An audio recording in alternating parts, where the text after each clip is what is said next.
Bom, nós vamos falar agora sobre amostragem. Nós falamos sobre amostra, sobre população, vamos falar sobre amostragem, ou seja, como coletar, como pegar essa amostra.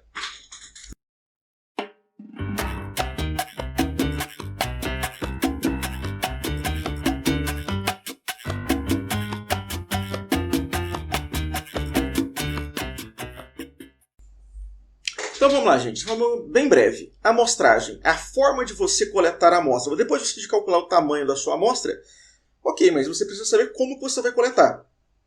Então essa forma de coletar a amostra se chama amostragem. Isso vai depender muito do tipo de trabalho que você quer fazer, a disponibilidade que você tem de ambiente, de horário, enfim. Uma definição que eu já dei antes e vou passar de novo. Censo ou recenseamento não exige amostragem, porque você vai fazer pesquisa com todas as pessoas. Então, não tem seleção de pessoas, todo mundo vai participar. Quando o IBGE faz o recenseamento, geralmente a cada 10 anos, é isso que ele faz. Ele avalia todas as pessoas. No último censo mesmo, a estimativa da população de várias cidades estava errada. Isso porque quando você faz a estimativa, você projeta um resultado, você infere um resultado. Quando você vai lá e analisa as pessoas, aí você está fazendo um recenseamento, olhando uma por uma. Vamos ver esse exemplo.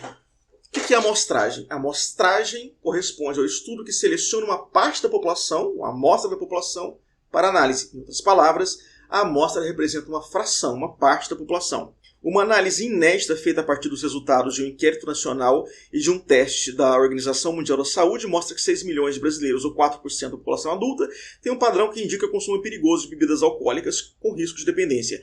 Esse foi o que a gente discutiu na aula anterior. Mas aqui você vê aqui que foi feito uma amostragem com um número determinado de pessoas, 9 mil pessoas, e que indica que 4 milhões de brasileiros, ou seja, 4% da população adulta, faz uso nocivo de álcool. Bom, isso pode não ser verdade se a gente fizesse um censo, um recenseamento, analisasse por pessoa por pessoa, mas pela amostra é o que a gente tem. Quando se pensa em padrão de amostra, a gente pode ter o probabilístico e o não probabilístico, ou seja, o aleatório e o não aleatório. A amostragem aleatória é quando você não sabe quem vai ser selecionado, a chance de qualquer pessoa de um determinado grupo ser selecionado é igual. Por exemplo, digamos que você trabalhe numa empresa X e vão sortear ali 10% dos funcionários para participar de uma entrevista. Sempre essa coisa é voluntária, tá? Nunca participe de uma coisa que você não queira. O Código de Belmont, o Tratado de Nuremberg, há muitos anos já estabeleceu muito bem isso. Principalmente sendo funcionário, aluno, enfim, tendo alguma característica de vulnerabilidade, mais ainda. Muito bem. A amostra aleatória é quando a pessoa tem a mesma chance de ser escolhida. Então, se 10% da sua empresa das pessoas da sua empresa vão ser escolhidas para participar de uma entrevista, a chance que você tem de ser escolhido ou escolhida é a mesma chance de qualquer outro funcionário. Isso é uma amostragem aleatória. A não aleatória ou não probabilística é quando existe algum fator que determine uma seleção por algum motivo. Refere-se ao método de seleção de amostra em que a probabilidade de escolha de cada elemento da população não é conhecida, ou não é igual, ou não é ao acaso. Vou dar um exemplo raro até em pesquisa, que o pessoal que se chama amostragem em bola de neve, é um dos termos que se usa. Muitas vezes se usa quando você vai fazer pesquisas com coisas ou que são ilícitas ou que são contravenções. O pesquisador pode fazer essa pesquisa, a pessoa pode participar dessa pesquisa, o sujeito, e essa pessoa não tem que ser exposta.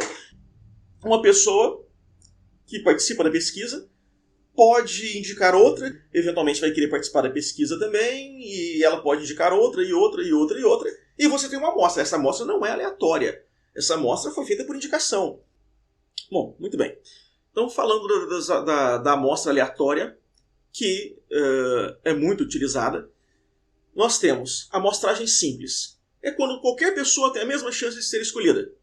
Então, vamos pensar de novo na empresa, aquele mesmo exemplo da empresa. A empresa tem 100 pessoas, tem 100 funcionários. 10 funcionários vão ser escolhidos. Qual a chance de cada um deles ser escolhido? Exatamente a mesma do outro ser escolhido. Ok? A escolha é aleatória, é randômica. Então, a chance é a mesma. Só que vamos pensar no seguinte. E se essa empresa tiver uma divisão de trabalhos, por exemplo, em que, sei lá, a maioria das pessoas que trabalham ali, 70% dos que trabalham são mulheres, 30% são homens. E quase todas essas mulheres trabalham com vendas, quase todos os homens trabalham no estoque ou transporte, sei lá. Pode ser que você queira fazer uma divisão dessa seleção. Por exemplo, ao invés de escolher aleatoriamente, vamos separar, vamos escolher 70% de mulheres e 30% de homens nessa nossa seleção. Ou ainda, você pode sistematizar essa estratégia que eu falei agora foi uma estratificação. A gente poderia sistematizar do tipo: vamos selecionar pessoas considerando o tempo de contratação. Vamos pegar uma pessoa antiga, uma pessoa contratada recentemente, vamos ter certeza de que a distribuição de tempo de contratação é igual. Então a gente estabeleceu uma sistematização.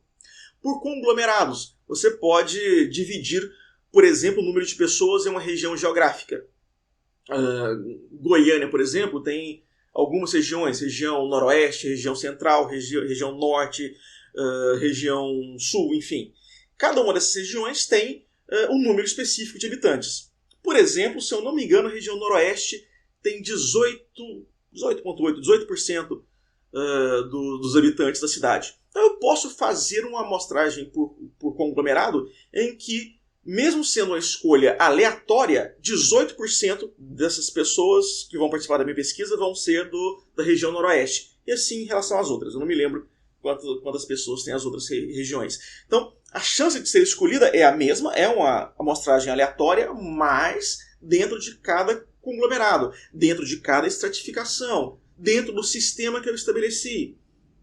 Certo? Então, tá aí uma pergunta. Qual é o método de amostragem em que os participantes são selecionados de maneira aleatória? Sistemática, estratificada, por conglomerado ou amostragem simples? Se quisermos selecionar uma amostra sistemática de alunos de uma turma, escolhendo a cada terceiro aluno em uma lista ordenada, em que método de amostragem estamos usando? Ou seja, você pega, por exemplo, o diário com o nome dos alunos. Os alunos que vão participar são os alunos múltiplos de 3. O aluno que está lá no número 1, 3, 6, 9, 12, por aí vai. Que tipo de... quase falei o nome. Que tipo de amostragem é essa? Sistemática. Eu ia falar que tipo de sistematização é esse? Bom, você deseja estudar a opinião dos funcionários de uma empresa sobre um novo programa de benefícios. Se você selecionar um número proporcional de funcionários de cada departamento para sua amostra, que método de amostragem você está aplicando? Estratificada. Que é aquela da empresa, né? É um exemplo. Essa estratificação poderia ser por idade, por salário, enfim. Você quer conduzir uma pesquisa sobre hábitos alimentares em uma cidade grande. Se você selecionar bairros aleatórios da cidade e entrevistar todos os residentes dentro desses bairros, que método de amostragem você está usando? Agora, alguns exemplos de padrão não probabilístico. Eu dei o exemplo da bola de neve, e que é bem curioso, né? Bem interessante. Eu acho legal esse tipo que você consegue meio que percorrer as estruturas menos evidentes da sociedade por indicações e tal. Então, amostragem por conveniência. Essa é bastante usada. Então, ela é baseada nos recursos que você tem. Você trabalha num CAPS AD. Então, você pode fazer um trabalho em que você vai pegar pessoas do CAPS AD porque para você é conveniente. Você pode fazer uma pesquisa com os pacientes que frequentam a Liga de Hipertensão do Hospital das Clínicas da Universidade Federal de Goiás às terças e quintas, porque nas terças e quintas é o dia que você está lá. Conveniência. Amostragem por julgamento. Seleção com base no conhecimento e critério do pesquisador, podendo induzir viés. Nesse caso é subjetivo. O pesquisador vai ter participação na escolha de quem participa da pesquisa. Não é aleatório. Amostragem voluntária, o participante se oferece. A pessoa levanta, você pergunta, a pessoa levanta a mão, eu quero participar. Tá? Dependendo de quem esteja vendo essa aula, talvez você tenha participado de uma aula minha que a gente fez uma análise de raspado de bochecha. Tem até um vídeo sobre o núcleo de célula de bochecha nos vídeos de microscopia. Bom, eu perguntei quem queria participar. Dei uma espátula para cada um, a pessoa fez uma coleta de células da própria bochecha, colocou na lâmina de microscópio, a gente corou com azul de metileno e observou o microscópio. Tá. É uma amostragem voluntária, nesse caso não era uma pesquisa, então tanto faz, mas digamos que fosse uma pesquisa. Se eu faço pesquisa com pessoas que se oferecem para fazer, eventualmente essas pessoas têm características diferentes. Sei lá, digamos que eu esteja fazendo pesquisa sobre introversão e extroversão, sobre ansiedade, sobre depressão, sobre sei lá o que. Talvez as pessoas que se voluntariem, do tipo, quem quer participar? As pessoas levantam a mão. Talvez aquelas pessoas sejam mais extrovertidas, e isso enviese meu trabalho sobre extroversão. Material contínuo. Esse é bem interessante, ele não é para indivíduos, mas é para material, para gases, para líquidos. Quando você tira uma amostra de sangue, essa aspas nem precisaria, só para destacar mesmo. Quando você tira uma amostra de sangue para fazer exame, aquela amostra de sangue tem a pretensão de ser uma representação do seu sangue como um todo. Isso é uma amostragem por material contínuo. Ok? Uma pessoa que tira uma amostra de água de um rio para fazer análise e por aí vai. Tudo bem? Então, mais um exercício daquele tipo. Qual método de amostragem é caracterizado pela seleção dos elementos com base na disponibilidade, podendo resultar em amostras que não representam adequadamente a população? Então, até mais e muito obrigado.